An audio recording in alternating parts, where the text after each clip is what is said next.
មែនហ្នឹងហើយរូបគុណខ្មែរមែនទេមើលទៅសង្ហាណាអូនក៏ចូលចិត្តគុណខ្មែរដែរអូនចូលចិត្តអូនចូលចិត្តគុណខ្មែរហើយអូនចង់សួរពូអីទៀតអក្សរនៅខាងក្រោមតុក្កតានោះគឺ #CambodianStriver យ៉ាងមានន័យថាអ្នកតស៊ូខ្មែរចាំរៀបពូអពុនេះហើយនេះអូនសួរពូ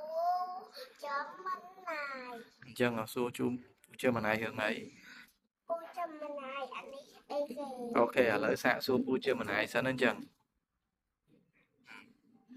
ពូចាំមិនណាយអានេះអីគេគេសួរសុខសប្បាយអត់ពូសុខសប្បាយអត់ខ្ញុំសុខសប្បាយជាទេអរគុណច្រើនហើយរីឯពូសុខសប្បាយទេសួរពូញ៉ាំបាយអីទៅខ្ញុំសុខសប្បាយជាធម្មតាតាគូញ៉ាំអីហើយនេះពូញ៉ាំបាយនៅខ្ញុំបានញ៉ាំបាយហើយចាំពូស្វិញពូញ៉ាំហើយនៅតែតាអូនមិនមែនពូទេអូនបេប៊ីអឹងមិនមែនពូទេអឹងបេប៊ីចាអូនញ៉ាំបាយហើយនៅអូនញ៉ាំបាយទៅអឹងនៅ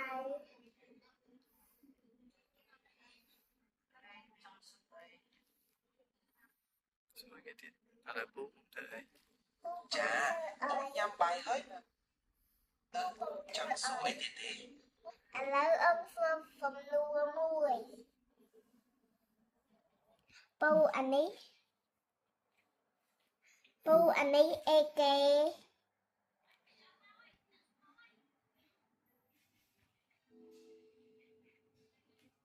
អូអាហ្នឹងចិញ្ចៀនកន្លឹកហ្នឹងអូនមើលទៅដូចជារូបតុក្កតាអីមួយហ្នឹងពូអត់ច្បាស់ថារូបអីអូនប្រាប់ពូបានទេ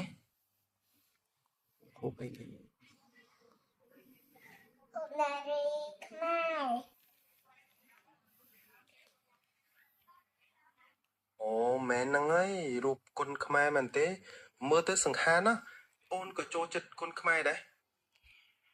អូនចូលចិត្តអូនចូលចិត្តគុណខ្មែរហើយអូនចង់សួរពូអីទៀត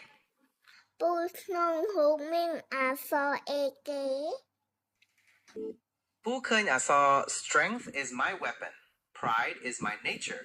នៅក្នុងផ្ទាំងក្រដាសនោះហើយខាងក្រោមមានសរសេរ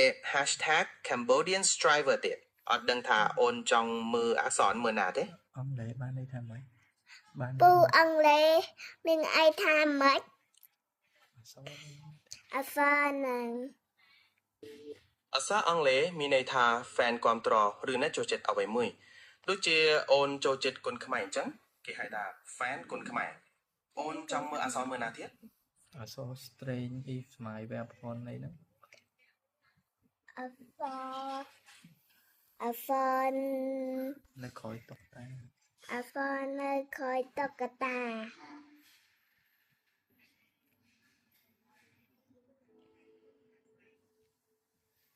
អក្សរនៅខាងក្រោមតុក្កតានោះគឺ #CambodianStriver យ៉ាងមានន័យថាអ្នកតស៊ូខ្មែរអូនចង់ដឹងអំពីអក្សរមួយណាទៀតបានហើយពូចាំមិនណាយចាំរៀបពូចាំមិនណាយ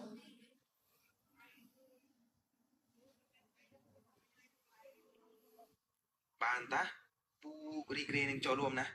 ឥឡូវអូនត្រៀមហើយនៅបានហើយពូជម្រាបពូបាទជម្រាបលាជួបគ្នាពេលក្រោយទៀតណា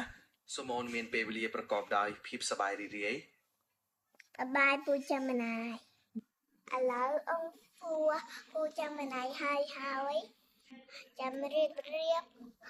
ពូ